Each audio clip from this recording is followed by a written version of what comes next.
هر روز 2 تا جوون رو میگرفتن و میبردن برای مارای دوش زهار.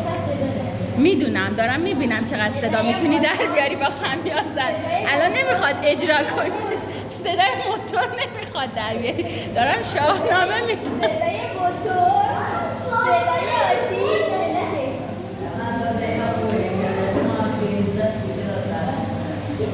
ببین الان صدای موتور در نیار. خب آخر کار میگم برام صدا موتور در بیاری.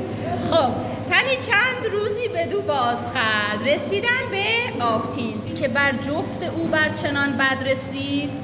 وقتی که کیان نکن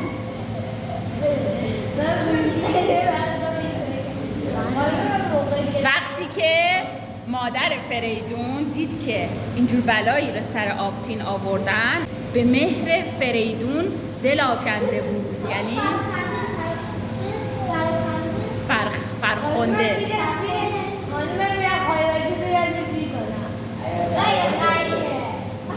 بچه چی کارش کنم به نظر؟ آره گوش بده.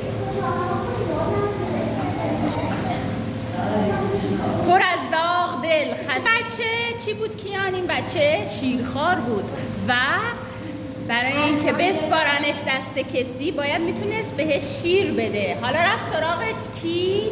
گاو برمایه که یه گاو مقدسی بود که توی اون مرغزار داشت زندگی میکرد. کجا؟ نامور گاو برمایه بود که بایسته بر تنش پیرایه بود. یعنی تنش پر از پیرایه بچه‌ها، یعنی زیبایی. خشم نیست. خانم اجازه یه حرفی بگم. من موقعی که دیر میخوابم خیلی خمیازه. مشخصه. اصلا فکر کنم یه مشکلی هم برات پیش میاد. چند ساعت خوابیدی دقیقا؟ من اصلا ساعت نخوابیدم، دقیقه خوابیدم. دقیقه چند دقیقه خوابیده او؟ من فقط 4 دقیقه. 4 ساعت. اون بچه 4 ساعت خوابیده. اینا چه ساعتیه که شما میخوابین؟ شما هنوز صبر کن، شما تو سن رشدین بچه ها، چرا این ساعت ها رو میخوابین؟ شما باید ساعت 10 خواب باشین وگرنه میدین چی میشه؟ همتون کوتوله میمونین، قدتون رشد. نه اصلا دراز نیستی، قدتون اون قدی که باید رشد نمیکنه. از اون بعد شبا ساعت 10 بخوابین که کوتوله